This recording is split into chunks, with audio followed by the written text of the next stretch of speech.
Hello, everyone, and welcome to 19 O'Clock News, a Kodocha podcast featuring me, That Kodocha Girl, and Me, Mahou Shoujo M, also known as Daily Kodocha.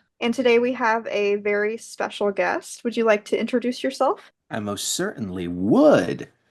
Hello, every people. This is Percival Dawncrow on Discord. Amateur voice actor, singer, every occasional writer and video maker and editor. I've been listening to this for months. I finally threw my hat in the ring, and I couldn't be more happy to be here. We Yeah, are delighted same. to have you, and thank you for your enthusiastic support of the podcast. It does mean a lot that you found us, liked us, dove in, like headfirst into the Yeah, fandom and our little community. of course, of course. Been a fan of this anime for, God, years now. And when I Mm. saw that there was like this teeny tiny little community just in the sub pockets of one of the many vaults of the internet, I just had to dive in. I was like, there's no way that there are other fans of this show. It hasn't been around for years. Yeah, In it's interesting because, like, for a while, I became a Kodocha fan in 2016, and it was very lonely being a fan of the series because Mm, I felt like there were no real pockets online to discuss the show with anybody, or really it just felt like, there was isolated accounts, mm, that I would go to, but there wasn't really, like, I guess, like a singular place or feeling that there was a connectedness between the fans. And I feel mm. like in the last few years that has changed so much, and I'm so thankful that we have that now. You two are definitely doing the Lord's good work and keeping this show alive. Thank you. do appreciate that. Yeah, it's I think Ari really said it well. I've been here since 2006, and it was a long isolating time. So it's been so wonderful over the last, Mm. 3-4 years to finally have people to talk about this show with. And for the record, when I say the Lord's good work, I mean Lord Yes. Obana. Yeah, Yeah, no, that's naturally. You're naturally. absolutely right. That's what I thought you meant. Yeah, clearly. We're not, God is a we're, woman, and her name is Miho Obana. yes, This is Um, true. 100%. She created, it is the holy gospel of Kodocha. yes, exactly. I'm like, that makes actually a lot of sense too, because we are fairly evangelical with the Oh, yeah, series. yeah. So makes sense. Anyway, today we are actually going to be talking about what we would like to see in a purely hypothetical Kodocha reboot. Like, once Mm, again, there's no official news. That is not necessarily happening. We have, like, nobody has said anything about it. We are just delusional. We want it really bad, and we're daydreaming about it. So that's all this is. It's just like one long daydream sequence. hmm And if it happens, cool. I feel But like if it does like, happen, just we'll all collectively just freak out and throw our mm, laptops against the screen, against the wall, and just rejoice.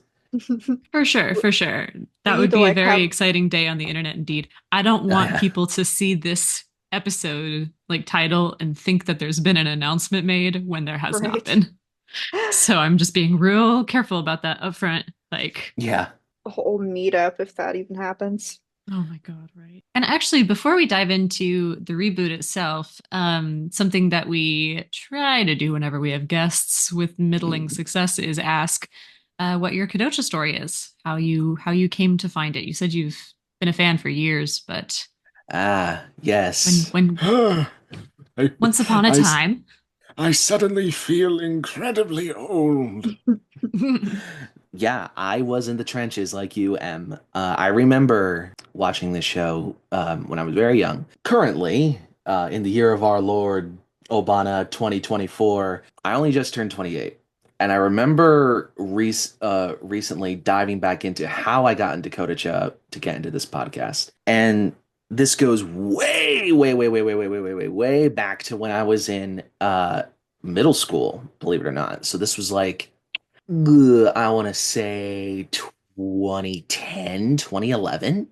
I had only just recently gotten into anime as a whole. Mhm. And it was around that time when Nickelodeon was releasing Dragon Ball Kai on Nicktoons. Censored, of course, no blood, no swearing, nothing like that Mhm. because it's public television. So I was fascinated by it. I originally thought it was stupid as hell, but I finally watched it and I thought I dug it immensely. I started buying the DVDs, and by proxy, that led me into Full Metal Alchemist Brotherhood because that had only just finished airing and they released all 5 box sets.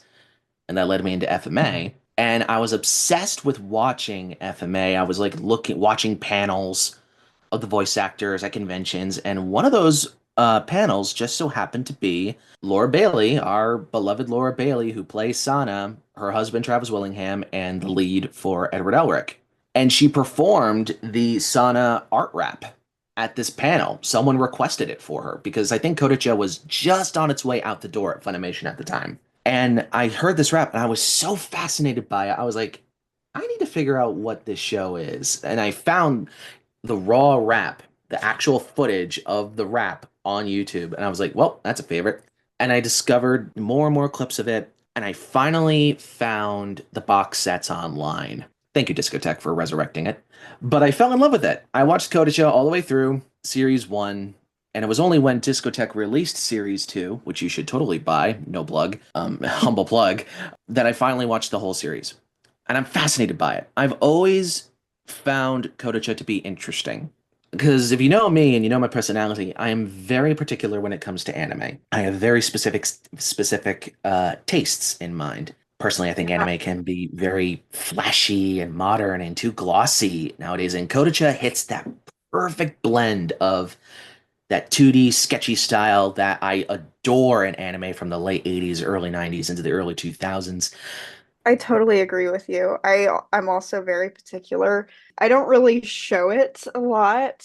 I feel like sometimes because of like, what I'm doing on social media with Kodocha, I feel like a lot of people maybe have this assumption of me that like I'm just like a really hardcore shoujo fan, which I do love shoujo, Hmm. but I'm very particular about the shows and the manga that I watch and read. And it has to, I totally agree with you on the fact that there's a lot of modern shows that they're very polished, they're very flashy, but they don't do anything for me. Hmm. And it's not to say that those shows aren't good by any means. Like, there's a ton of modern day anime that I like. Violet Evergarden is a prime example where that show, it drove me to tears the first time I watched it. I was an uncontrollable mess after I watched it, the movie. It's insane. You got all the works by Studio Ghibli and everything as well, and they're pumping out iron every year, and it's insane. So there's plenty of modern day anime that looks good, but every once in a while, you gotta go back to the classics. You gotta watch your Sailor Moons and your Inuyashas and your Kodochas. They're So fabulous. I actually feel like this is a great segue into the top of our list of things that we wanted to talk about in a potential reboot, which is Mm, art style. Hmm. if I may, M, there Yeah. is something I would like to point out because I am very much a film buff, television buff as well. Like, I'm very into the vaults of film history. Reboots have always been prevalent as long as entertainment has been a thing. And it's a fascinating subject to dive into because some of the greatest films of all time have been reboots. Ben-Hur, The Wizard of Oz, Ten Commandments, they're all reboots. And anime reboots have been around for years as well. I mentioned earlier, Full Metal Alchemist Brotherhood is a reboot. It's better than the original because it actually follows the manga. So anime reboots are it's they're very precedent and they're very prevalent. And it's odd to me that Kodacha has never received that treatment. I I think mean, it's ripe for it. It's overripe at this point. I don't disagree. And I think what it really comes down to is not only just like sales numbers here in the West, obviously, because I think like if it was just about export, Italy would probably be a big enough reason to reboot Kodocha, Yeah. um, just as a country. But it's Japan as well, and so there has to be a market for it. these like those series that you've mentioned that have like recently gotten that reboot treatment, they're a little newer, less time between their original like their original series and then their reboot. In some way, some of them have just like been a bit more enduring, which Right. I hate to say, but is like everybody's wrong, and Kodocha should be that. However, Yeah. I mean, how long was the reboot between Full Metal FMA? Oh my gosh, Full Metal FMA. 2004 and like 2010, like six, seven, like Yeah, it was not a lot of time before they it were like, was. let's start this over. I can't get over that. Full Metal FMA, Full Metal Alchemist, double Full Metal. Yeah, yeah, it Let was a me good couple actually years. it was not very long. Let me look really quick actually, because that's going to drive me kind of crazy. Full Metal Um, Alchemist was the released in 2003, and the reboot Yeah. was 2009. Yeah, so 6 years later, they were like, let's just start this over. And I think like to me, positive writing on the wall. Fruits Basket had 15-ish years, I think, between its original release and its reboot.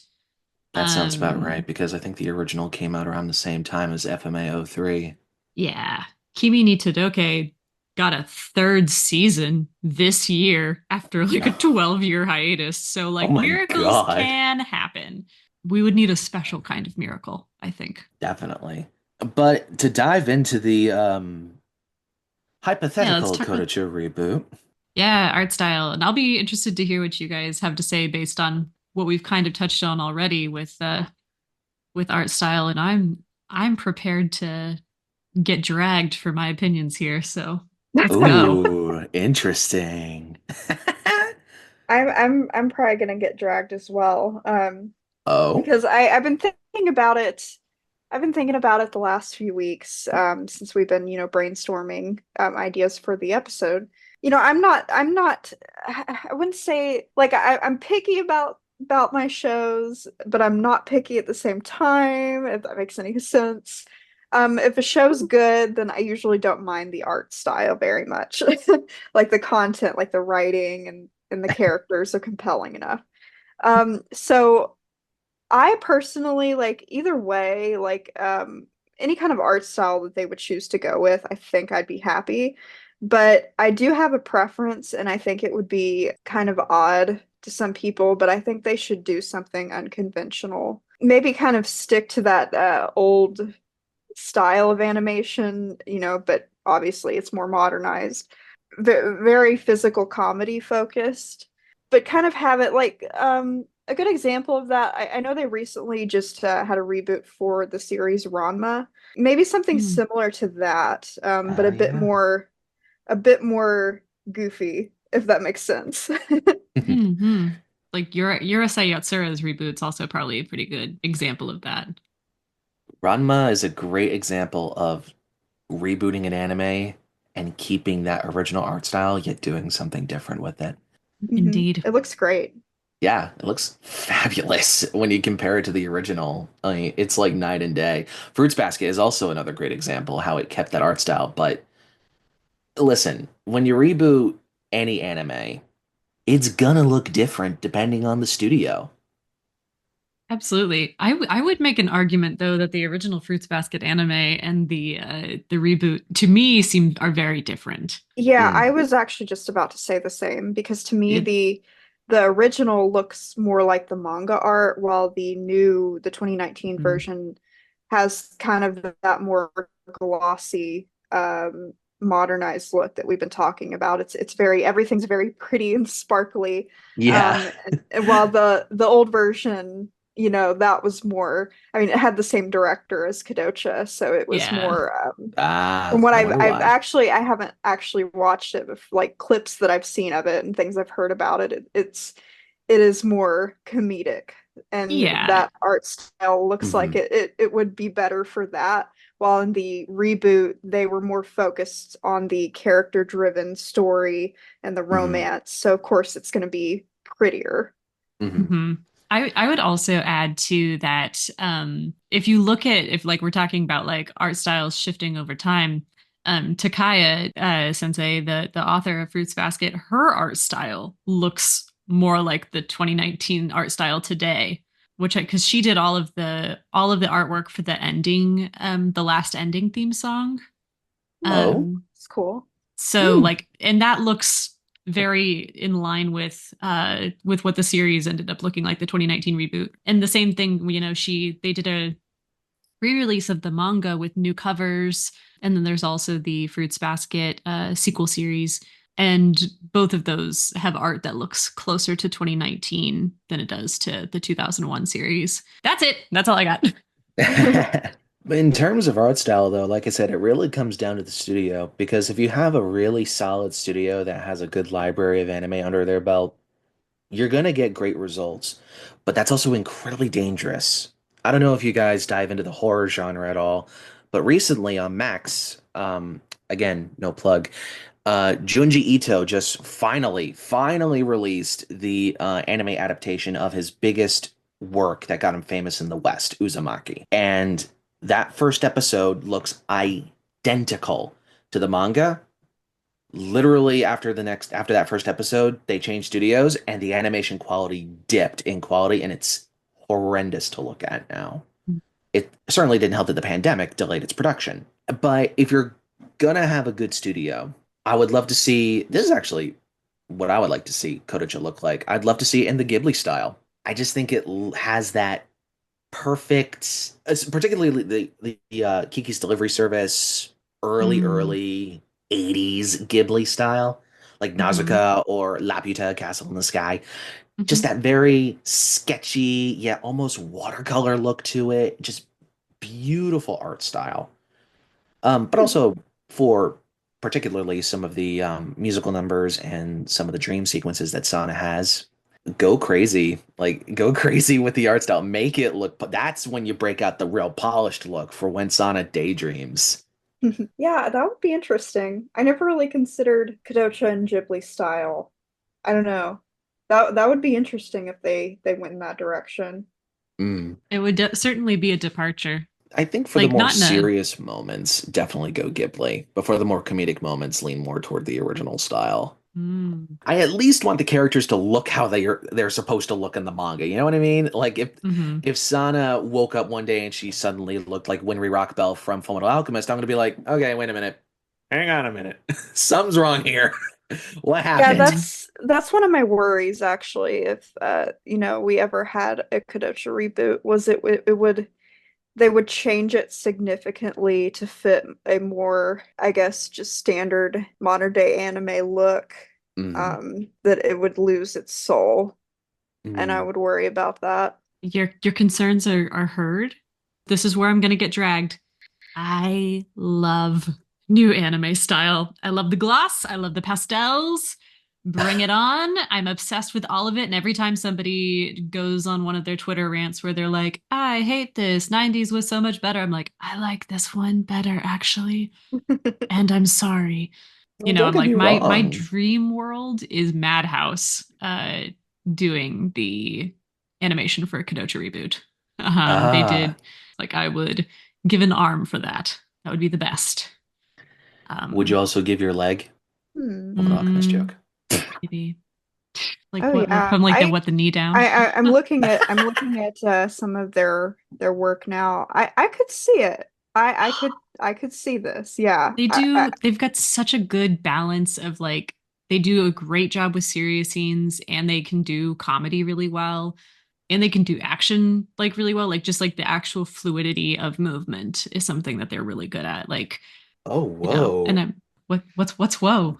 Yeah, I looked up a photo of Madhouse. Apparently, they're the studio that did Card Capture Sakura, Death Mm-hmm. Note, Mm-hmm. Paprika. Yes, they have quite the resume. They are The also responsible for Chihaya Faru, which is one of my oh, favorites. they also did Wolf Children. Okay, you sold me. Fine, Yeah, like let's see Yeah, it they're I happen. think you sold me too.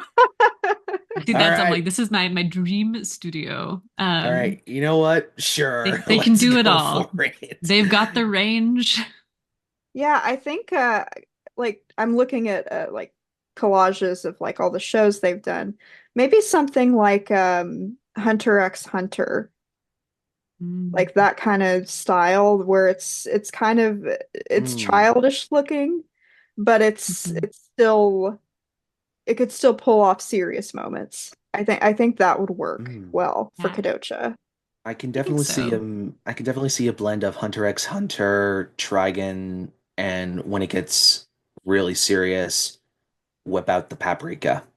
Yeah, I feel like I feel like they'd get it because that's something too, when people complain about how, less, I guess like the color saturation is just different in modern Mm, animation.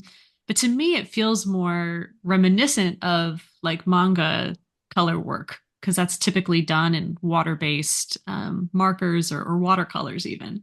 And so like it feels to me like more symbiotic with what we know from manga than sometimes some of those kind of harsher, darker lines and things and brighter colors. Does that make sense? Yeah. I I can see. I totally agree. Also, I'm kind of fanboying now because I had no idea Madhouse. Thank you for enlightening me. Madhouse did Oh, my two of my favorite anime movies of all time, Perfect Blue and Wolf Children. Dear there we go. God, I had no Yeah. clue. They're I so am good. right there with you. I'm like just in awe of all these things that they've done. Just don't give it to Toei Animation, please. I don't want Toei touching our Kodocha. Please don't. What's your beef with Toei? Listen, I have nothing against Toei. I like Toei fine. Just don't touch Kodocha, okay? But But explain. yeah. Okay, they may or may not be milking the Dragon Ball and Naruto fandoms and One Piece, okay? Oh God Well, bless. They'll never have time to take on a Kodocha reboot if they're still working on freaking One Piece. They're still I working didn't on One realize that Piece they were and One Dragon Piece. Ball. It's insane. Just let them die. You'll never catch me watching any of these. The most I got out of One Piece was the Four Kids dub in the early 2000s. That's all I need. Just give me that rap and I'm fine. I actually watched DBZ all the way through for the first time. My husband's a big fan, and I had gotten him DVDs for Christmas, and he wanted to show it to me. So that was my first experience. Well, I watched it when I was really young, but I didn't know what was happening. I was like 7. But Why is that guy punching that other guy and it looks right. like they're But yeah, I will say after actually watching it, I don't really get the hype behind it.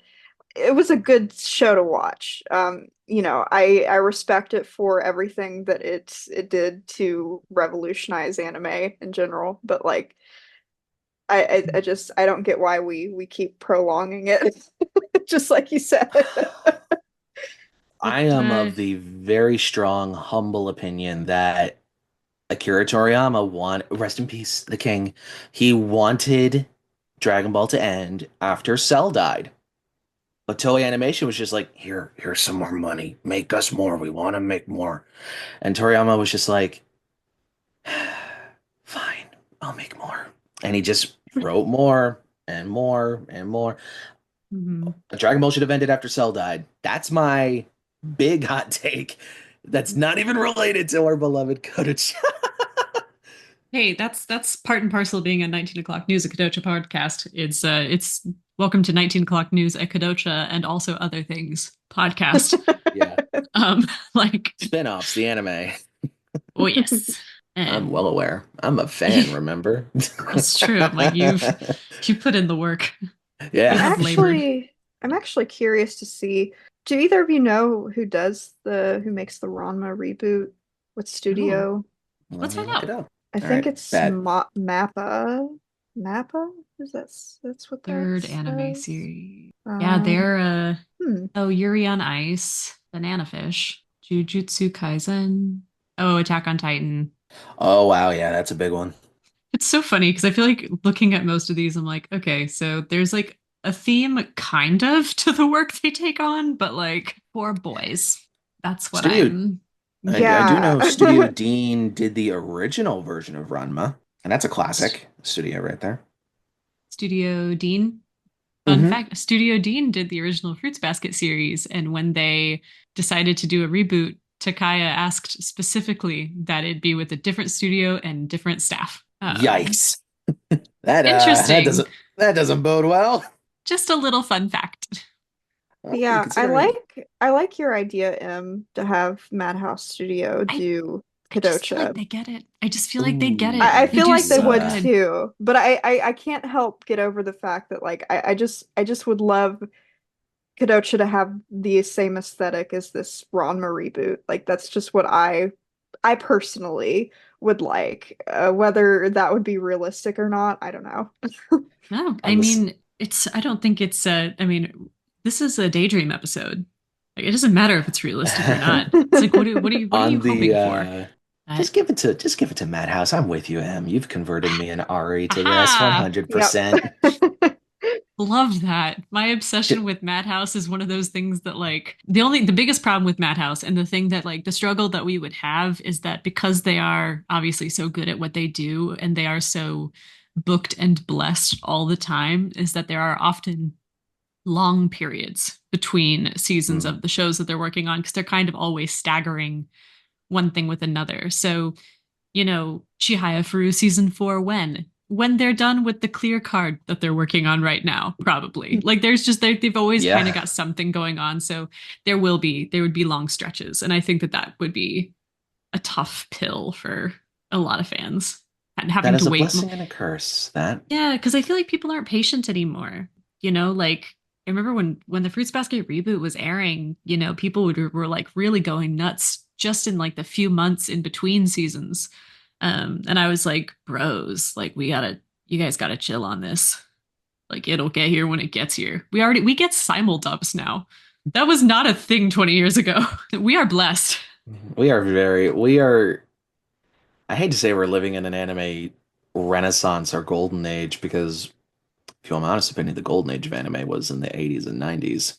I still hold firm on that. But we are going through a renaissance. Anime nowadays is a juggernaut and it's bigger and better than it was. If you compare anime fandoms today compared to how they were back when we were in the trenches and going through Mhm. the Kodocha stuff, like the Funimation channel was around and, rest in peace. People were hitting each other with paddles at conventions for some reason. It's a totally different universe now. It's actually Absolutely. cool to be a fan. It was very satisfying for me to like get to college, make friends, and realize I'm like, oh, this isn't weird anymore. That's really nice. I'm enjoying that. And Right? now it's like borderline mainstream, which I'm Yeah, not mad about. Like, if middle schoolers no longer have to suffer for an interest, I think that's great. Like, I Hmm. don't need to gatekeep this or like keep it to myself. Like, yeah. you know what I mean? I'm delighted. And also like the more mainstream it becomes, like the more of an industry it becomes respected, just means Mm, like the better, like more imports that we're gonna get, more printings we're gonna get, reprintings, reboots, all of mm. that is related to this becoming, still financially feasible and viable for the people who make the decisions. So I went to Barnes& and Noble recently just because I was curious to see. Yeah, no Kodocha on the shelves. I'm oh not God, no. surprised. I'm not No, no. I mean, surprised. it's been out of print for Yeah. 22 years now, so you But there's will always only that find lingering used. thread. Oh, I mean, if anybody, I'm like, here's the thing. If anybody has like a new copy of a Kodocha manga, like somewhere in a box somewhere on a shelf somewhere, I'm like, I would pay like $100 for that because my copies are very well loved. It's part of their history, and I love them for Mm. it. But like a nice brand new untouched spine cover, like of Sacred Kodocha, texts. that would be very exciting. It'd be very You have the Yeah. exciting. ones for show and the ones for pleasure. Exactly. I don't even see Kodocha at like used stores ever. No, not I anymore. was lucky enough that I got volumes 4 and 5. I went to a local anime con, and this guy was selling manga, and he happened to have those. I was shocked because I think that's the Mhm. first time I've ever seen those in the wild, and I think it's the last too. I You got can. I had volume 8 at a comic book store in my college town, and then volume 1 through 5 when I was living in Boston in a comic book store. Um, Wow. very lucky finds. But then it's like, and I was like, oh, well, I'll keep my eyes open, see if I can find 6, 7, 9, and 10. But then like years kept passing and years kept passing. And finally I was like, it had been like 5 or 6 years since I'd even seen one. and I panic bought the rest online for way too much money. So Sometimes you just complete my gotta do collection. that. Yep, sometimes you just gotta make unwise financial decisions. I had so many Oh, of dang those it. this week. I support it. I do Well, I'm too. like, I'm only gonna benefit from this. So like, I Yeah, mean, right. you guys are because I plan on scanning these things that are coming exactly. in the next No few weeks. kidding. So yeah, everybody wins with me. I'm pretty. I look at it like this, and I was thinking like, because some people probably think, like why would you spend all this money and then like just scan it and for people to see for free? And I'm just thinking, well, like Mhm. I want to share my love and passion of this series with other people who like can't get their hands on these things or don't know these things exist. And because I remember what it felt like when I was just getting into Kodocha and I couldn't really find anything that I wanted to see. And that's where I'm at with it. Like I just want to Mm. give back to this fandom all the time. Yes, I think you put that really well because I've actually had people Mm. ask me like on like Tumblr asks about like what's in it for me, and it's like nothing. Like keeping this show alive, keeping this stuff accessible. Mhm. That's what's in it Preserving for me. history. Yeah, that's it's important. Uh, And I'll let sync you. I'm like, I did some math recently. How much money have I put into my Kodocha collection? And I don't want to talk about it. Oh God. I hear you. It's just That's slowly. between me and our god, Miho Obana. You say that, and I just slowly look to my left at my DVD collection, and I just Mhm. see ka-ching, ka-ching, ka-ching, ka-ching, ka-ching, and I Uh-huh. look behind me, and I just look at my bookshelf. I don't want to talk about it. Yeah, that's and that's your right. Yeah. Nah, but like I said earlier, you guys are really doing the good work. I am a huge advocate for preserving film history, and I'm a Mhm. huge advocate for the public domain as well. And I'm a huge advocate, like I just said, I'm a huge advocate for preserving film history.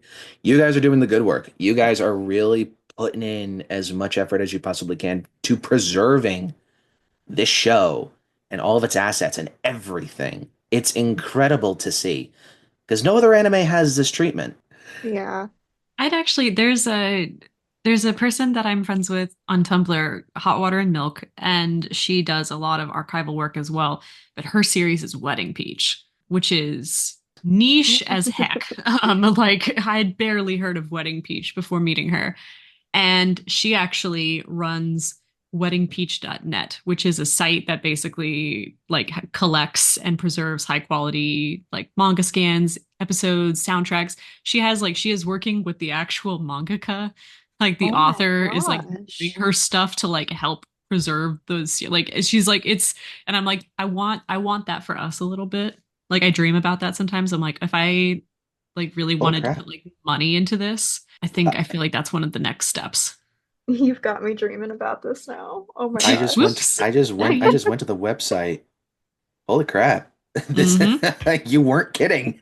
No, she's not screwing around. Like it's a good looking That's website. incredible. Hmm. That's the art style section of this reboot. Yeah, so should we talk about the next thing on the list? The Yes, script. I was just about Jeez. to say that, Is it but time to move it along? Yeah, there's so much to cover. It's it really is. Um, The script and screenplay, and I guess we can rope in the voice actors into this as well, since they kind of go hand in hand. sure. I mean, like as far as script and screenplay go, like my big thing is that I want Obana to be directly involved and or write all the Mm, scripting. Like that would be like in my ideal world, that's what happens because Nanase Okawa, who is the primary like writer for Clamp, the leader, if you will, mm, she does the scripts for all of their animes. And they are more faithful adaptations as a result. And even in mm, series like, Cardcaptor Sakura, where, they expanded it out into sub like I think 55 cards when I think in the manga there's like 20 or something, that it all still made sense because, it was kind of that uniting vision. So for me, the big thing with the writing is just that Obana does it, basically. yeah, I agree with I that. I I think agree as well. I think Goodness me. as long as she's a part of it and she's overseeing it, I'll be happy with it. Yes, I would prefer if she wrote the majority of it, but as long as she's in charge, I think I'll be content. It, I don't know how I'd feel about like if she is kind of on the sidelines, not really putting Not anything into again. the script. Yeah, Not again. Once is uh, I enough. I would be Not so again. concerned about the content and how, some of the later scenes in the middle school series would be interpreted.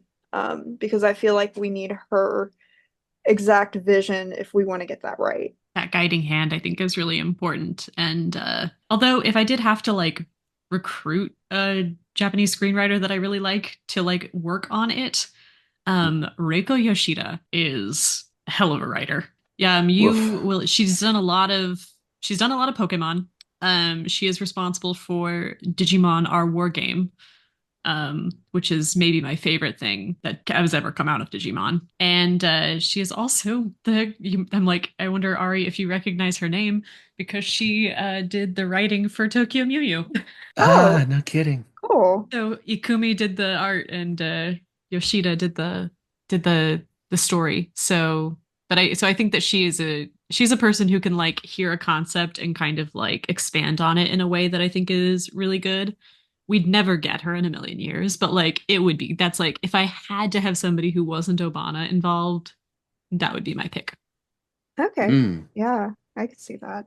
I'm of complete agreement with you again. I think having Obana involved is vital and required. You have to have her involved. Considering how the first anime went about, I say looking at the screen, even though there's no camera, it was woof. Very much a mixed bag. A ton of filler that didn't need to be there, and some filler that was actually Mm. decent. I say with a huge caveat that there's the both of you know that there's a lot of really crap filler in that OG anime. So, And I would like to say also is what bothers me, and this is going back to my point about how, I would want her to at least oversee the script because she understands the mm, vision for Kodocha, especially the later episodes. And mm, something that I think that the original team didn't understand the true themes of the show. Like they just kind of they took the whole theme of like coming of age and like, you know, children who are going through maybe extraordinarily difficult situations. And it's almost like, for example, if someone, and this might sound extreme, but like, say you're writing a show about domestic abuse, okay, and you have a team of writers who have never experienced that in their life.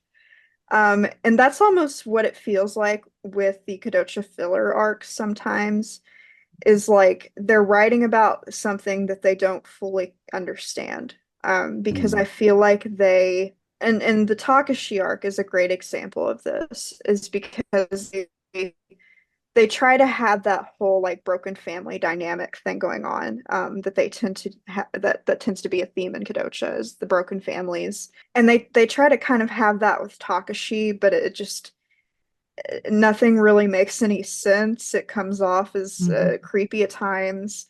And they also do this with Naozumi in the New York arc too. It's not as creepy, but it's more just they don't really understand how to write those kind of scenarios, if that makes sense.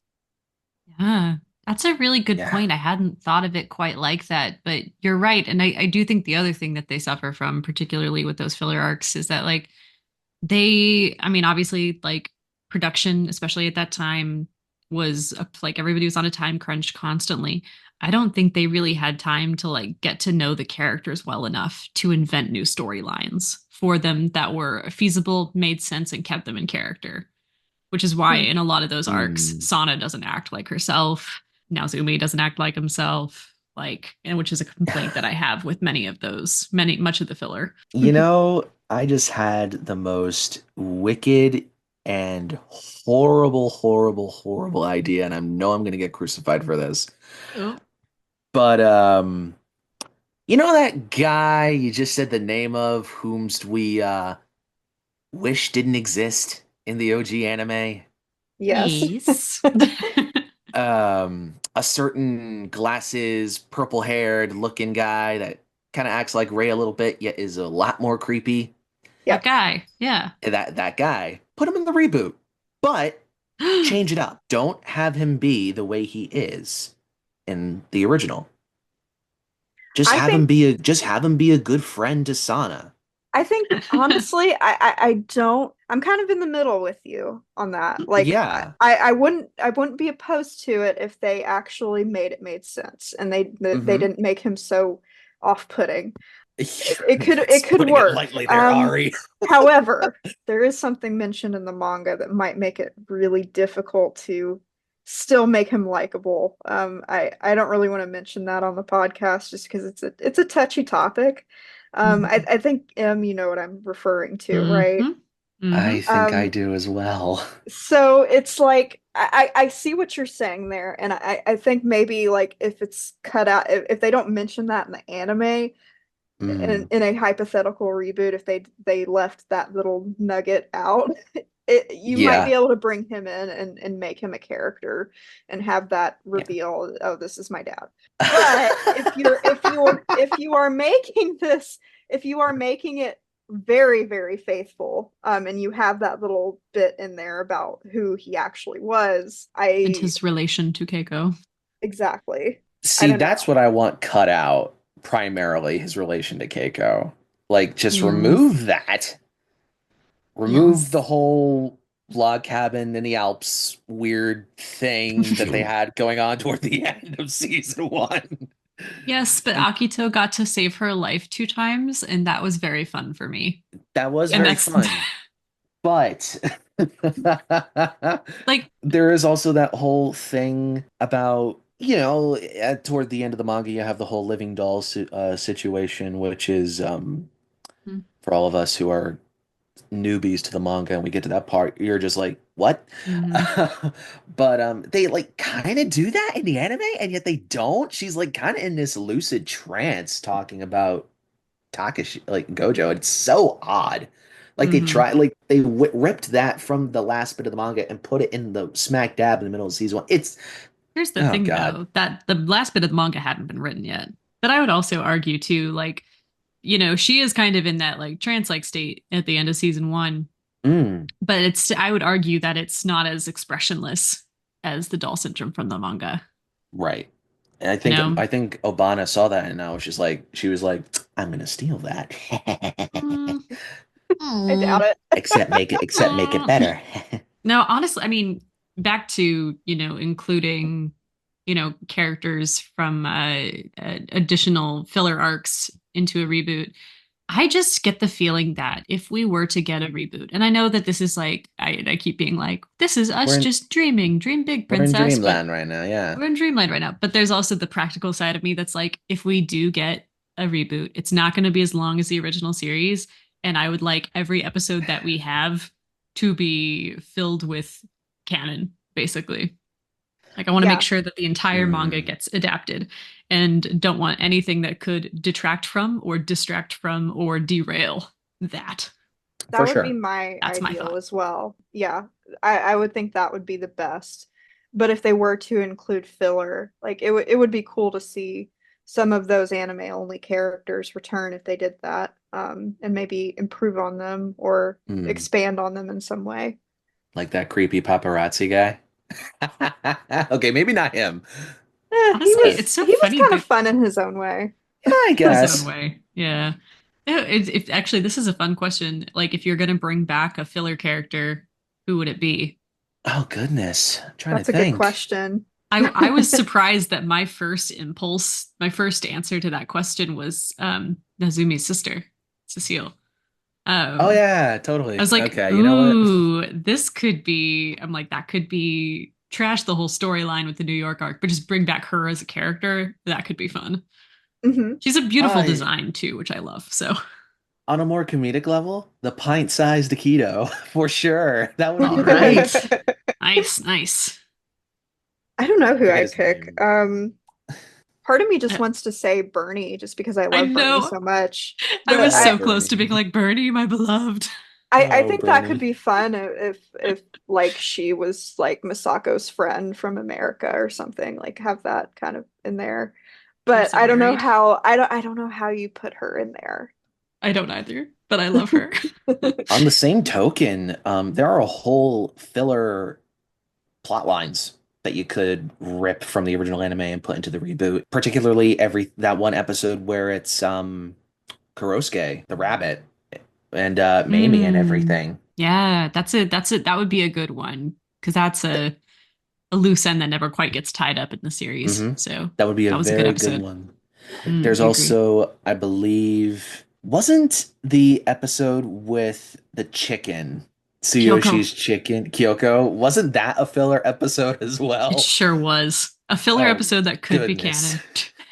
Oh That yeah. very well could. We got that. Happy Pyoko Day. We didn't Happy celebrate Kyoko this year. Day. Ari. I posted a meme on the day. I All just right, didn't good. say it was Pyoko Day. No, we have to bring We back have Pyoko Day. we have Okay, that I will next fabulous year. screenshot of just the slow camera pan into Kyoko's face. Perfect. I just It's want that to be I remade. I know, I love that scene. Why is he looking at me like that? He seems to be looking at me rather strangely. Oh, you got Zenjiro impressions too. Yeah, that was Ah, good. That was I might. solid. I'm like, I want to do like a dance off with Retro Nova where A, everybody does a their best voice off with Zenjiro. Nova and me as Yeah, Zenjiro. just you and Retro Nova doing Zenjiro voice That off. would be awesome. Well, I got him. I got a trump card. I can do Principal Naru Naru too. Oh, Yeah. you can. Everything's gonna be okay. Mm, That solid. was Yeah. good. Oh, Yes, Chris yes. Sabat. I love you, buddy. Speaking of Voice character actors? voices, let's slide into the next topic. Yes. Absolutely. Actually, this is a big thing about how you mentioned you want Miho Obana to be involved in the script writing. I want her to be involved in the dub as well because when Walt Disney Pictures did all of their Studio Ghibli anime dubs, I forget his name for the life of me. It's not Oh, my John Hayao, Lasseter. not John Lasseter, on the Japanese side. Oh. Not it wasn't Hayao Miyazaki, but it was one of the big three that is the head of Studio Ghibli. He would come to the Mhm. States and he would supervise the actors doing their dub. Like there's footage of him working with Kristen Dunst on Kiki's Delivery Service. I want that for the anime as well. Have Obana be involved in the dub, including Mm. the script for the dub, because Lord, we love her, Laura Bailey. She was the real driving force of the original anime here in the States. Like she directed the series, she wrote a good chunk of the series. She is Sana Karada. She got Hmm. her best friend Colleen Clinkenbeard to be Mama and also to direct. Hmm. John Bergmeyer as Ray also did a bit of writing for it. So everyone at Funimation who was friends with Laura Bailey, they all had a hand on it and it failed. If this does get a reboot, I think it would be criminal not to have Laura Bailey at least be in the writing room because she Mhm. gets that series more than anybody else here in the West. But have Obana there to give her some help because if you look at the script to the original anime compared to the manga, ugh, it is night and day. And some of it hasn't aged well. I love it, but it hasn't aged well. Hmm. We can hold both of these things and they can both be true. These are contradictions we have to sit with, I think, as fans of the series. There are things I love Yeah. about the anime. There are things I love about the manga. There are Mm. things about it that were very 1995. So Oh, yeah. I get that. But honestly, and again, the realist in me is like, we're not going to get a dub. We could get the reboot, Yeah. sure, but we're not going to get a dub. We might get it subtitled if we're lucky. The pessimistic Um, optimism in us. uh, I'm like, that's pessimism I've built up over 20 good years. So, but no, like it would be really cool. And it would be cool if we could, if like, some of the original Funimation voice cast came back to dub. I'm thinking about like the Japanese cast. I feel like it would probably end up being different voice actors because the guy who does Akito hasn't done voice acting since like Kodocha. And Wow, I don't think really? Shizue Oda has done anything really either. I just I love Sana's Japanese voice, but and this is going to sound weird coming from me who was advocating for having maintaining kind of the quirky, fun art style, but I think as for the voices, maybe not have someone who's so I guess I felt like she was a very over the top with Sana, like even more than Laura Mm, Bailey.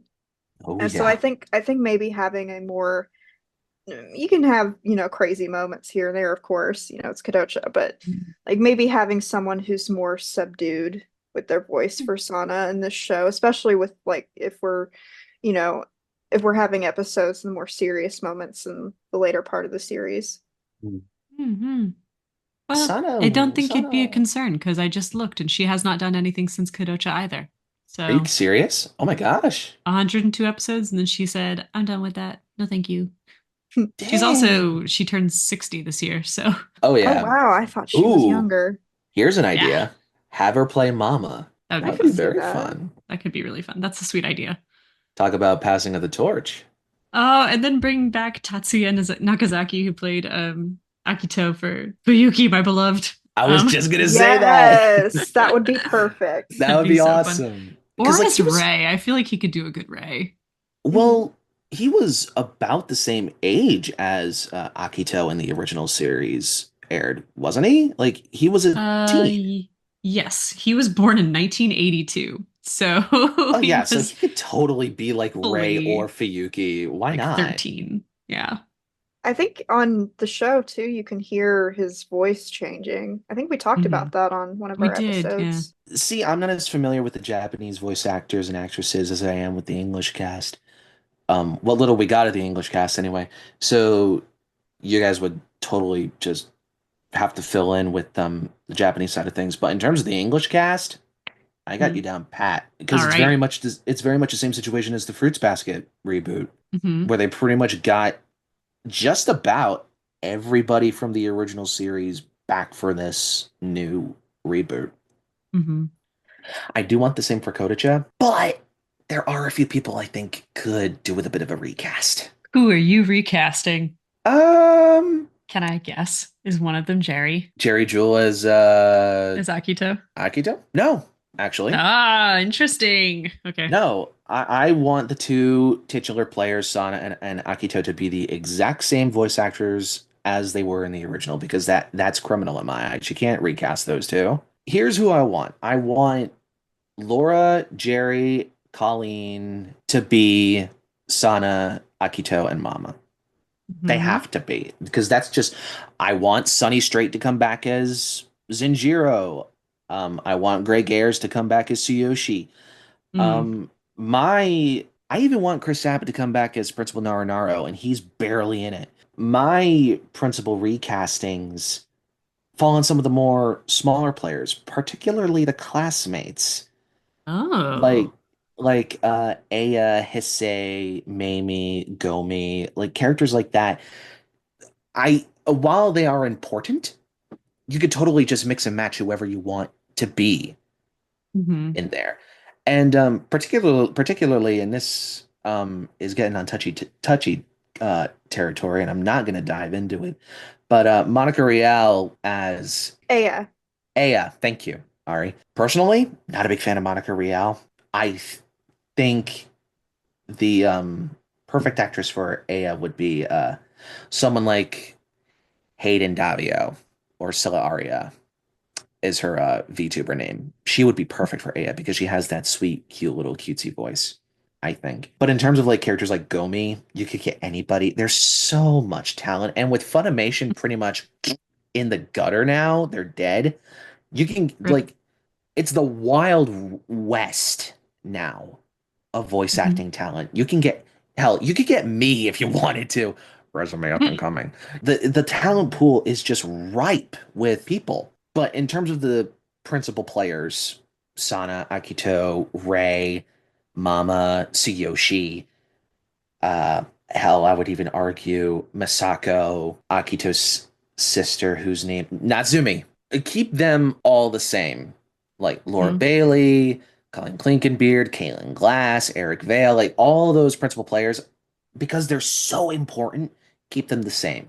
All the secondary characters, you can mix and match whoever you want. Just dive in, have fun. The world Who is does thine Eric oyster. Vale play in Kodocha? He plays Naozumi. I thought that was Chris Patton. Is it? I always thought it was Yeah, I always thought it was Eric Vale. I mean, it sounds very Eric Vale, and it like it is Chris Patton. Yeah. It okay, is? Huh. yeah. That well, Who is because Eric here's the Vale thing, because play like then? I love Eric Vale, and that's why I was like, wait, who does he voice in Kodocha? Now I have a Oh yeah, it is question Chris for Patton. I have a question for you all. Now, Mm. we hypothetically, if we did get a dub outside of Japan, we got an English dub. There's a lot of characters that come into the middle school season that, they never had an English voice actor. So, for example, like who would you want to play Fuka or the director Ono from the Mansion of Water arc, or even Kazuyuki from the later he wasn't in the anime originally, but in Hmm. the later parts of the manga, like who would you picture them? How would you picture their voice? Like who would play those characters? That's difficult. My Fuka in first particular. impulse was for director Ono was Justin Cook. Ah, I I can don't see know it. why. It's just like that was like a knee-jerk reaction. I was like Justin Cook, because I don't think he voices anybody else in Kodocha. Puka's a tough one. I feel like we've Fuka's we've very gone around difficult. on this one. We've thought about it before, and I've never come up with something that I was like, I figured it out. Like, I think You the know, perfect voice actor for her, I have to look up her name again. She played a character in the anime Toradora. She's the hmm. redheaded girl. I have not seen that show in forever. Let me, Oh yes. what is her I name? I watched the first three episodes of Toradora and I never got to finish it. Minori. Yeah, she voiced Minori. What was her name Hmm. though? I Uh, almost wanted to say Caitlin Glass for Fuka, but since she's already playing Natsumi, I mean, I feel like we'd be Caitlin, able to pick her up. let's see. Her name's and Christine like Caitlin Marie Glass has so much range. Cabanos. She could play Gomi. Like, Ooh, I have a suggestion. What about Ashley Johnson? Ellie Hmm. from The Last of Us. oh, yeah, Hmm. I could see that yeah, actually. it's not bad. That would be pretty sweet. Nice, I was nice. That's thinking, which I actually had this, I think Retro Nova suggested this on Twitter once because I asked people on Twitter, like, who would you want to play as Director Ono? And I think his suggestion really stuck with me. But having J. Michael Tatum play him, I think would be a good choice. Oh, Oh, that's done. Perfect. perfect. Well done, Retro Nova. Perfect. Yeah, My hat's Just off. have Clapping. Oh, that's really good. just have him be Killua the entire time. I love it. Oh, that's so good. Just whip out the glasses and the beret. See, you have to play this scene like this. That's Yeah. I would love it. that'd That's be amazing. amazing. Yeah. No, that's a really good. Well done. That's a good one. Also, here's and I just said don't change any of the principal cast, but if Ray were to be recast, how No, weirdly I love fitting would it John. I know I love John too, but how weirdly fitting would it be to have Laura's husband, Travis Willingham, play Ray? That would be weird yet also fitting because they're married in real life. I don't Yeah, to know. me, Travis's voice is so testosterone-y. I mean that in like the nicest way possible. But like and Ray to me, because he's a younger man, just like doesn't he's a man, but he's not like a deep He's man, he's a man. Like if that makes sense. Like He's a What and about John, man. I I John, and love that. especially like as like Shigure and as Ray, he kind of like he does a nice job with I think like younger men. Does this make sense? I love that. yeah? He's a man, but he's not a man. Yeah, like you know what I mean? Like who I'm like I would put Travis as oh gosh, I need to think about it. I could find another role for him in Kodocha like cheerfully. I'm just not sure if it's Ray. You know what I mean? What about Yeah. what about Sengoku? I don't know why, Yeah. but when you mentioned Mm, Laura Bailey, my mind went to Matt Mercer, and I was like, maybe he could do Sengoku because he could do actually, like kind of a yes. threatening male voice. Mm, Sengoku, refresh my memory. Isn't he the guy that like the punches the bad teacher. Yeah. Yeah, he's in Yeah, series two primarily, correct? He's like really Yes. beats the crap out of Akito, I believe. He sure does. Yeah. Oh yeah, isn't he like?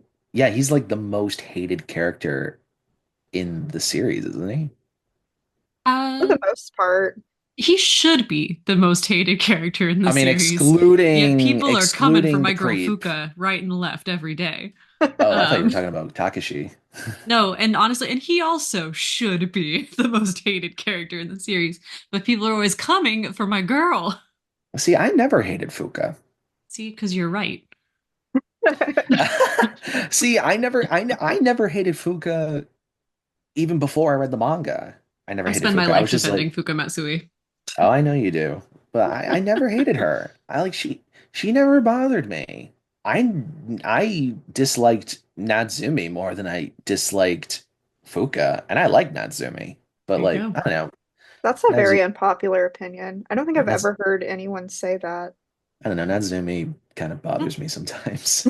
Natsumi's arc is really satisfying in that, like, I think the front half of her arc is like bitterness, and then like in the second half of the series you see that really just turn to guilt. And I kind of hope that Yeah. like in the future she finds a way to exist like on her own. Then you got Natsumi who's just sitting over there in the corner playing his damn trumpet. Like, okay, I buddy, we get know. it. You're an art student. Sweet Just calm boy. down.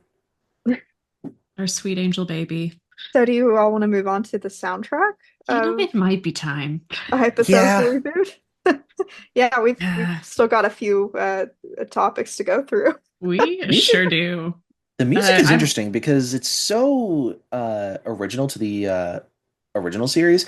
I feel mhm. like because you know there's some anime reboots that use a lot of the same melodies as the original. Like I think Fruits Basket has a couple auditory Certainly some cues. inspiration. Yeah. Yeah, there's definitely some auditory cues that are akin to that original series. But I think that the one theme that's currently in my head as we speak is the it's Akito's theme. It's the whistling.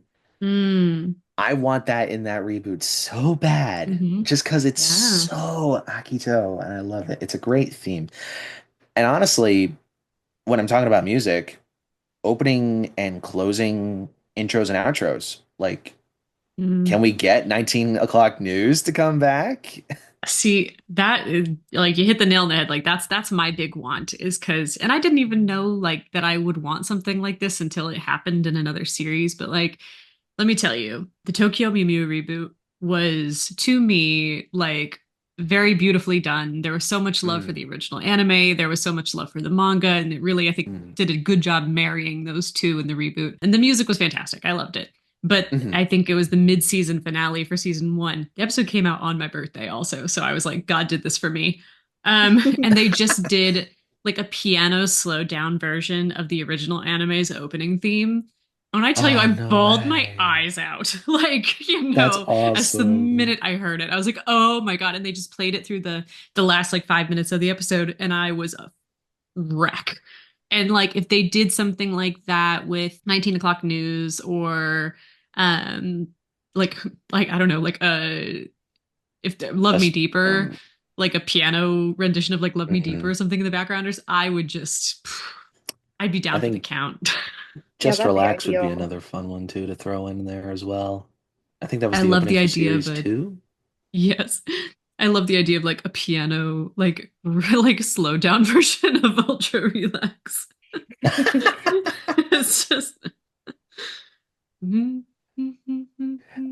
You know, it's so funny because if you watch the original series, whenever something huge and significant happens in season one, they always use the same piano riff. hmm. And it like as soon as you spot it, you're just like, oh well, here it comes. That's It's oh, it would be. I was gonna say, like, I feel silly now because if they were gonna incorporate any music from the it would original be series that. into a reboot, it would be I will "I will Uh always be always be with with you." you. Yeah, Yes. they would do "Always Be with You." Yeah, it's I think um I think out of all the songs from the original, that's the one that they would Yeah, probably bring back. Because yeah. they used that melody so many times. mhm. It's so iconic. it It's I that's our national anthem. It All is. rise, It really is. like all I don't know. rise. Funny, I thought your national anthem was 19 o'clock news. I actually think it Oh. might be Don't Cry for Me. Yeah. Like, welcome to 19 o'clock news, a Kodocha podcast. All rise for Don't Cry for Me. Salute to 19 o'clock news. Yeah. It's just a moment of silence. Yeah. Ba da da da. Dun dun dun dun dun dun dun dun Da, da, dun da, dun da, da, dun da, dun da, da. Boom, boom, boom. Oh, it's so good. But yeah, I think like the original instrumentals are so like they are so iconic and also so specific in some ways to the vibe of Mm, the original anime that I don't know if you could like transfer that energy to a new series the same way. I think mm. it could be reminiscent of, but I think it'd have to be something new.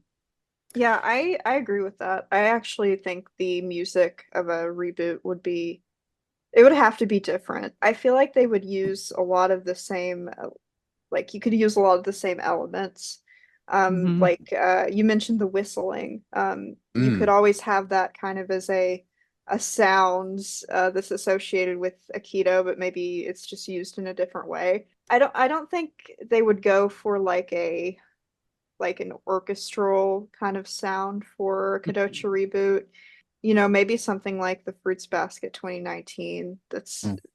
very soft, kind of background music, light. But I can't Yeah. imagine it being so over the top and with all these samba rhythms and things like the original. I I was gonna say, I'm like, think I was thinking about those like different music inspirations, like like the sambas and the mambos and the like kind of Jamaican inspirations that we kind of unpacked on our music episode. And I just feel like it was a product of that time, that moment. I don't know if that could translate to 2024, you know? I agree. speaking Yeah. speaking of a product of its time, since Kodacha takes place, as far as I can recall, mid 90s, you could theoretically do an all synth score. Oh, I'd be into that. I I love That could a would see be synth. that. really, I would love like specifically the Jupiter 8 synth from like the 80s would fit right in to Kodacha. It's just got that very that was the synth they used for like the really early seasons of Thomas and Friends. And it's Ah. very bouncy and jovial and happy, and I feel like it's got that vibe that Kodacha has. You can make some bops on the Jupiter 8, and Kodacha deserves that. And I feel like since it takes place in the 90s, it would totally fit that vibe. You know, it's an 80s tech. Why not use it for an 80s 90s show? That's a Well, cool this idea. actually it's a fantastic idea, but you bring up something interesting, which is, you keep saying it's a 90s show. Would a reboot still be set in the 90s? Because most of our reboots, they've moved it to modern day. That is true. I think So like, because do you think that they'd leave it where it was, or do you think that I they'd don't know. modernize it? I don't know. I don't know. Just the idea of Sana Karada with a cell phone kind of makes me want to throw up a little bit. Yeah, I don't think Yep. that should be there's no plot that would really be relevant, I don't think. No, I I'm well, and we've talked about this before. The 90s tech is its own character in Kodocha. It Phone really booths, is. missing phone calls, answering machines, these like ships passing in the night, all of those things kind The of go away when you are able to immediately connect with somebody the way we can now. Not to mention, it would remove one of the best gadgets that Kodacha ever had. You know what I'm talking about. Yeah. The You know what I'm talking Barucha. about. Baru, baru, The baru. Barucha. And that was also very good. That's Um actually, but that's another question though. Would there be gadgets in a reboot? Because those are There would all have anime to only. be. They're all Sana is anime like James only. Bond, okay? She has her gadgets, she has her toys. Let Sana have her gadgets. I mean that's the direct translation title of the show, so I think Child's I think toy. having it in an anime reboot would be And perfect. I think it would depend on who they were aiming the show at, you know? That's Because true. like part of the reason that they did that was for merchandising purposes to make them dollars. So if they pitched it a little older, like at the preteen instead of the children, I think the opportunity for toys changes. Well, I They might be different toys. I'm not saying they wouldn't do it. I'm just saying like a thing to think about. So I Well, actually had one more thing I wanted to add to the soundtrack thing before Mm, we move on. I'm That sorry. Oh, go on. that's fine. It popped in my head while we were talking, actually. I know the sound that I think would work well with a Kodocha reboot. I'm a big player of Animal Crossing. I have over 1,000 hours on New Horizons. Damn, you fan. I think something kind of like the music in that game might actually work with Kodocha. It's because Hmm. it's light, it's kind of bubbly and bouncy at times. Oh, yeah, It's totally. I think that that kind of style would work well in a Kodocha reboot, Oh, because you don't really have anything that's like overwhelmingly silly. You have like songs that are kind of goofy sounding in Animal Crossing, like for example, like KK Bubblegum is a kind of sound I think would be kind of cute in a Kodocha reboot, or even the hourly music. I think that would be a good style for the show. I think you're definitely onto something with that. Although it is, I love the music from New Horizons. I've clocked 900 hours. She's only got me beat by like 100 hours, okay? I'm still sitting on Um, my Nintendo Wii playing City Folk, like, "Yeah, I'm still playing." eh, but But on that note, I love some of I think the Animal Crossing soundtracks have gotten like less weird as time has gone on. And I love the GameCube Animal Crossing soundtrack. I listen to it when I work pretty much all day, every day. The And I do original think, GameCube game. Awesome.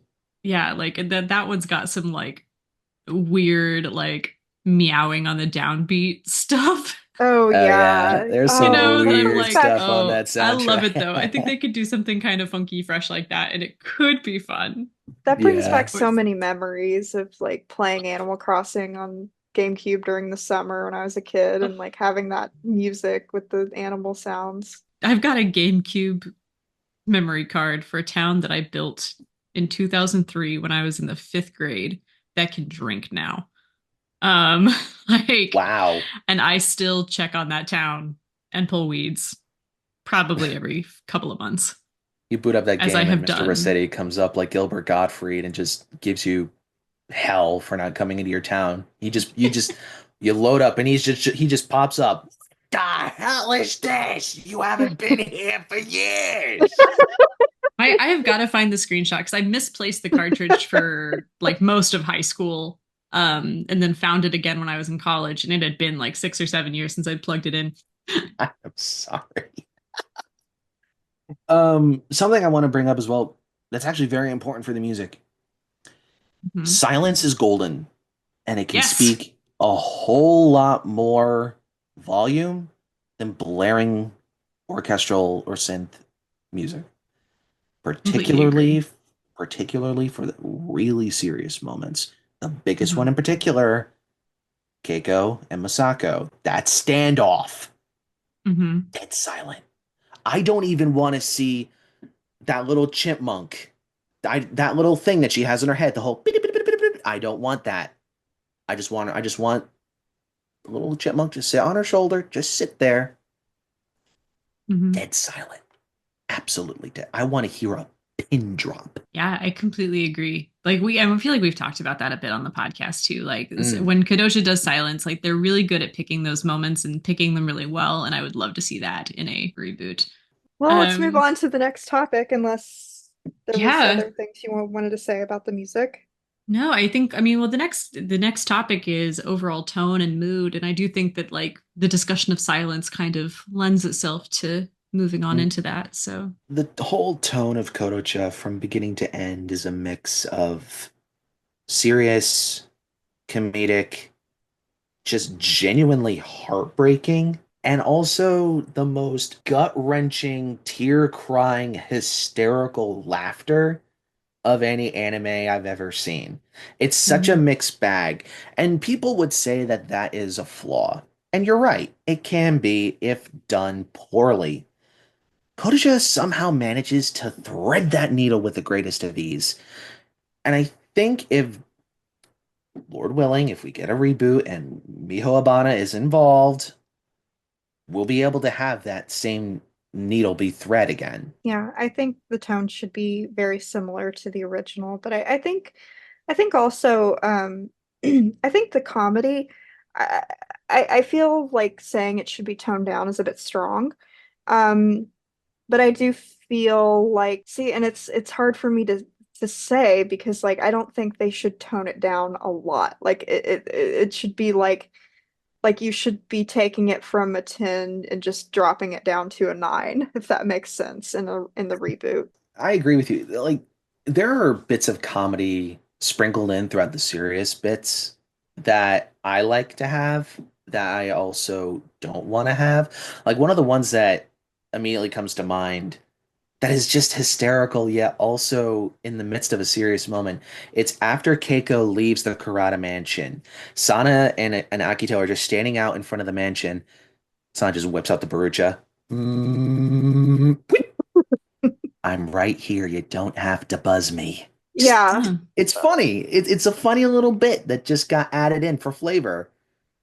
That's cute. You can keep that in. But like I said earlier, yeah, Maro just sitting, Masako having that little pinwheel going on while she's having a very serious discussion with her daughter's birth mother. It kind of detracts a little bit from it. Hmm. I feel like for that scene, it has to be as serious as it can be, particularly when she, slaps Keiko into the sands of time and she's just standing there like a Shelley Duvall in The Shining, got, thrown into the wash cycle and left to drip dry for a couple of cycles.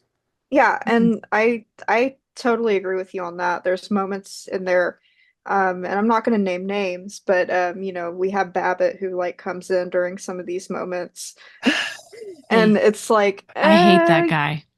My like God. I like Babbitt's funny when when he is Okay. there in the middle of the silliness, but like during moments like that, because I'm pretty sure like after that whole slap scene, like he has a little He remark does. that he makes, Did and you it's just like, slap her? And I'm like, you okay. bitch. Yeah. It's Yeah. So, that was so yeah, it mm, detracts from that. Okay. all I want I'm like, all I want for Babbit is to see him on stationary, and that's it. I never Okay. want to hear him move or speak again. All right. Are we getting into this? Am I going to throw down I on Babbit? Absolutely, I will. Yeah, I want to get rid of that damn bat. 100% throw him to the wall. I agree with you, M. Have him be on stationary, have him be on the gadgets. Hell, you know what? You know where Babbit belongs? You remember those intertitle cards that show up in between scenes, those little vignettes? Have him be Mhm. there. Have him Yeah, be in the that's fine. intro. Have him be in the outro. Yeah, Don't that's have all I him need. be throughout I because will never forgive Babbit for some of his interruptions. I think that's also like one of those things that he's very much a product of the time. Like he's an animal mascot, and that was a big thing in a lot of older Hmm. anime. Yeah, And it just I don't think it would work post 2024. I'll never agreed. forget that one episode where I actually remember it. Gomi Gomi, where are you going? It was where Gomi shoplifts and they go to Akito's house and Babbit shows up. Fuyuki straight up turns to him. I don't think this is time for one of your jokes. And he just slinks off screen. I literally, I was like Michael Scott in The Office. Thank you. This is why Fuyuki is my favorite. After many, many years of watching and loving the show, I'm a little worn out on Babbit. I would not miss him if he was gone. Again, the design is cute. He's Mascots were adorable. very important. And I would love to see him incorporated into a newer series in a silent way. um I'm in slight disagreement with you guys in terms of the comedy, because to me it's like the brand of comedy in the anime is just different from the manga. The anime, Mm, it's more physical comedy, there's a lot more slapstick humor, and I like a bit more of that, like the subtle humor, the wordplay, things like that. And I wouldn't mind seeing the comedy trend more that direction. I don't I'm not think that'll against ever that. happen because that's what people love about the original anime is that slapstick kind of Mm, insanity. So, I imagine that if it were to come back, that would be a must for most people. But I'm not against it being a lot more subdued, but every once in a while, particularly when Sana's on set at Child's Toy, I think that's the best time to whip out the actual slapstick physical comedy. Hmm. Listen, that's just as long actually, as we get to see Sana dress up as Sam again. yes. Oh, of course, naturally. How's it going? My name is Sam, and my favorite food is peanut butter because it sticks to the roof of your mouth. That's actually a question though. So Zenjiro in the anime is an actual comedian of the time. Do we Hmm. think in a reboot it would be Zenjiro would be incorporated again? Or do you think it'd be a different comedian of the time, Um, perhaps? I think I don't I know. feel like if I were, say, on if I were like the head of like the production team of a reboot, I would personally try to get him back. And if he Mm. couldn't do it, then I would probably find another comedian to be a part of it. But my first pick would definitely be to bring him back because he was Mm. such an iconic part of the original. I mean, you've seen his YouTube channel. He's got time. If Yep. if they wanted him back, he would. I don't think it'd be a problem. Zenjiro has a YouTube channel now? Yeah, yeah. The comedian, he was the voice actor and the characters based off of him. He has a YouTube channel. Well, I knew that. I Um, just didn't know he had a oh, YouTube okay. channel. Yes, yes. He does lives like once a week. Um, Wow, that's crazy. yeah, Huh. that guy. He's 56 currently. So, yeah, you could get him back if you wanted to. I think You Zenjiro know, would probably sound a little bit older than he's supposed to, because I think Zenjiro in the anime is, well, it's not really pinpoint down, is he? It's never really said. I always gauged Zenjiro to be somewhere in his 30s. yeah, Yeah, that me was where too. I assumed too. Because he's not like he's still such a young person, I think, and Yeah. like he's still kind of floating around and figuring himself out. But like he's also clearly not. He's like probably older than Ray, and like Yeah, not as because mature as like Fayuki. I think So Ray is like, what, early 20s? yeah, he is indeed, and Misako is I think like canonically like what 33 or Yeah, Wow. something like that. which I don't want to talk about it. But Okay. as I grow closer to her age, I'm like, oh no, Removing that image out of my brain. I know I am her now. Anyway, that was off topic. We All right. were tone, mood, and then the last thing on our list is scenes we would love to see in a reboot. And since we are All at of them. 2 hours of recording, Has it been um, 2 hours? Blimey. it has. So I'm like, I'm having so much fun, but we should definitely try to stay focused and wrap this up. Yeah, for sure. Yeah, I Time feel the flies when you're same. having fun. I'm like, oh no. I'm surprised my bladder's held out this long, frankly. Me Same. So too. this is very impressive. Normally, Ari and I are like, okay, well, this is fun, gotta go. Um, Yeah. anyway, focusing. Tone, mood. Any other thoughts? Not that I can think of. I pretty Okay. much said everything I wanted to on that. All right. So I would say let's go around and do I'm trying to decide like it depends on how long we want to talk about each thing, but I kind of feel like it'd be fun to go around and do like top 3 manga scenes we would love to see in a reboot. Oh, man. You two go first. I don't have I actually haven't. Well, I've thought about. I want to see them all, of course, but I haven't thought about like my Naturally. top my top I'm three. fair. To be fair, that was something very off the cuff. I did not come here with that plan either, but I think I can answer it off the top of my head. Okay, you go Um, first. I will. Yeah, I Interesting. think number one for me is going to be the end of volume 10. The basically like when Akito breaks down, like you can't leave me, like Oh, don't do this to me. That scene, that's my number one. yeah. I think my number two is probably the scene when Sana goes to visit Akito in the hospital. And it's the first time they've seen each other in like since everything kind of went down. And she gives him the Hmm. like, I'll be there by your side speech. Yeah. Um, and three, I think my number three is the scene where Sana and Fuka kind of have their reconciliation on the playground, where Fuka's like, "Did you do anything wrong?" And Sana goes, "No," and she's like, "Okay, well, I didn't either." So those would be my pick, my top three. Yeah, that scene is really underrated. One between Sana and Fuka. I feel like the Fuka haters need to read that over and over and over and over. That's why I continually post that panel. Like I'm like, oh, somebody hating on Fuka, time to post that panel again. I'm inclined to say the same scenes, but I do have a couple. I have one in mind, Mhm. and it's at the very, very, very end. One is at the very end when Sana starts up her radio show, and she meets that girl in the diner with Fuka and Akito and Tsuyoshi and Aya. The last thing she says in the manga, as far as I know, you can correct me if I'm wrong, since you're basically the mastermind of the manga Kind. Thank and you. Ari as well. Like, she just goes up and introduces herself to this person, and she's just like, "Hey, cheer up, life's great," and that sort of thing. Keep on living. I Yeah. believe. You're doing your best or something along those lines. I want that so bad because, goodness, if you're gonna end the reboot on anything, that's what you ended on. Hmm. That last line, keep on living. Just end it with that. But that's not where I would end the reboot. Mm. I want to end it on Deep Clear. Oof! That's Didn't see that coming. controversial. That's Very very controversial. I didn't see this coming. Yeah. I think it would be bloody phenomenal. I was going to say the F word, but I don't think swearing is legal on this podcast. I was going to censor myself with but I'm pretty We're really sure, inconsistent with it, and I'm the problem.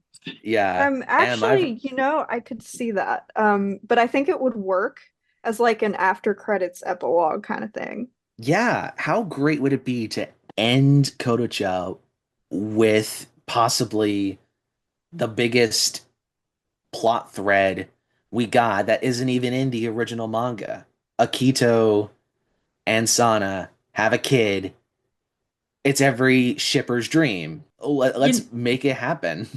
yeah, yes. I was gonna say, I'm like, yeah, totally. A post-credit scene where it's just like that artwork where it's Sari on Akito's shoulders and Sana like smiling next to them. That would be fine. I don't need any of the pain and suffering that we experience in Deep No, Clear give to me the be pain and animated. suffering. No, God, no. Because I got a lot of, Please. I'm like, this could be its own episode, but I feel this is an area in which Obana and I disagree in terms of the characterization of everybody in Deep Clear. And I got some feelings, but You think save it for Akito was another a bit day. too out of character, eh? A little, and Sana a little. You know what? I don't I think blame the you for person that. most in character in Deep Clear is Ray. Well, that's right for you. You know what? I don't Exactly. blame you for that. But yeah, I would And totally Tsuyoshi. just and Tsuyoshi. That's Tsuyoshi for you. I think it would just be friggin' incredible to end it on Deep Clear. Now that I think about it, particularly the way you talked about it, how it's that last bit of artwork Mhm. where it's oh my God, I'm forgetting their kid's name. Sorry. Sorry, on Akito's shoulders. It's very much Fullmetal Alchemist Brotherhood, how it ends with Edward and Winry holding up their kids, like Hohenheim and Trisha Elric holding up Ed and Al when they were kids. It's that parallel. I'd love to see Yeah. that. Yeah, I don't think they should I don't think they should really like I guess delve into the plot of Deep Clear, but kind of have that Mhm. Hmm. ending, where she's having a kid and Yeah. it's like, The oh, we have a It all baby. worked out okay. Like Yeah. this is fine. If I feel like if you touch on too much Deep Clear post credits, I'm like, that's a cliffhanger, not necessarily an ending. Like, Yeah. I hear you. I mean, it's like last post credit scene of like Fruits Basket, right? Like you want to Yeah. see them all together. So, um, that's real. That happened. Did you did you actually Was fall not out of your prepared. chair? Mostly. I kept like a leg and a half on, but the top half of me fell over. Oh my God. You were just like, For being a person who on this podcast is always like, I don't know about the physical comedy. I, as a person out in the world, am a walking physical comedy. Lots of arms. we, Um, we, we just hear from the distance, my hip! kind of, yeah. I've Indeed. fallen and I Oh, can't get up. all senior citizens need life alert, and that's how I feel today. For the record, I'm Um, not saying you're a senior citizen, M. You're perfect the way you are, okay? Thank you. I You're appreciate welcome. that. You're Mhm. welcome. Listen, I'm right behind you two, okay? I I'm was gonna say, I'm like, creeping yeah, up I'm like, there. it's coming for you. It's coming for all of you. Yeah. I know I'm the oldest person in the, maybe not the oldest person in the server, maybe the second oldest person in the server that I know of. It's like Um, boomerang. It keeps on coming back to you. yeah, I'm like, but yeah, it's just wait, just wait. Anyway, and honestly, it's not that bad. Post Yeah, 30 no, has it's not. actually been very fun. That's not the point. Uh, The point is, Ari, I do want to you know what Ari's episodes are, or yeah, chapters, things, do you have scenes. any scenes you have in particular? Yes, so my top three. So I'm gonna go backwards because I like to be suspenseful. But uh, Ooh. Ooh. my number three would probably be the scene when Akito's leaving at the airport at the end of the series. It's like the second to last chapter of the manga, and Sana's like, "I'm gonna stay a virgin." I was just Yes. Yes. Oh, that was that's I'm see, gonna stay that's a one of those virgin, scenes so that don't makes me kiss laugh. anybody. Yeah. Good pick. Sana, poor innocent wildflower. I think that would be a perfect that would be perfect in a reboot because I'd love that. it's got that kind of unhinged comedy aspect to it, but it's also a pretty serious moment too, Oh, and it balances it well. can I Um, paint a yeah, picture for you guys really quick? Like just like what I envision with that particular scene is Yeah. an echo akin to the yell that she does at the end of episode 8 when Akito kisses her, where it like zooms out from the Tokyo Oh, Metropolitan Building. So I'm like, where it like, yeah. so, yes. it's like, so Mhm. she like yells that it zooms out from like Narita Airport. The ending credits music starts. We zoom back in and we see Akito like, got it. And then the, the ending credit music as they have that like last little bit of eye contact. For my number Love that. two scene, I'd probably also choose the scene where Sana and Akito are in that hotel and he breaks down and he just wants her to smile again. I love Mm. that scene. But my number one, it's the scene that every time I reread the manga, it just like even talking and thinking about it, it makes me tear up now. So, but um, Oh. I would love to see this scene animated because I feel like this scene kind of ties Akito's character arc all together. And it's something that in the anime it was missing. And I feel like it would have been like the cherry on top of his development. Is that scene where he talks to his mother in the hospital, when he quote unquote dies for a few minutes and sees her. Um, I would love to see that. That would be Oh incredible. God. Yeah. That yeah, no, you're so right. That should have been on my list. That's such a beautiful pivotal moment. That is heartbreaking. Yeah. Oof. Yeah. No, you're right. You're right, though. Dang, my poor boy getting closure and at the same time, not at the same time. Love Yeah, it. no, that's good picks. Good picks. Very good. So yeah, is there anything to add? I mean, I to wrap it all up in a big old ribbon and bun box ready for Christmas time. Well, really Thanksgiving time since we're releasing this in November. Um, Mhm. we want to see this rebooted. It needs to be rebooted. It's well overripe for the picking. Just make it happen. Mhm. Like it's a brilliant anime. It's a great show. It's a great story. The characters are so well crafted. The comedy is golden. The serious moments hit you in the gut and make you wish life was better, even though life's pretty good. It will make you ugly cry. It's a fabulous, fabulous, fabulous anime, and it's well deserving of a reboot. Make it happen. I mean, honestly, I'm like, we've laid out, I think, a pretty good outline. If producers are ever in need of some inspiration, Yes. here we go. Contact So, contact these two lovely ladies. Contact me. Contact Retronova. All four of us will be your creative consultants. We'll meet with Miho Obana. We'll get some sushi. It'll be lovely. It would Maybe be no lovely. sake. yeah, oh, that's a given. That is a Um, given. That's my other daydream, alongside the reboot daydreaming is just meeting Obana and like whether it's to do a project or just to meet her, that would Yeah. be that's something that's definitely on my bucket list. yeah. Yeah. So I guess I will put it out to friends listening. What are your reboot must-haves Mm, in an ideal world, in a dream world? Drop them in the comments. I'm curious to hear what you guys would prioritize. So, yeah.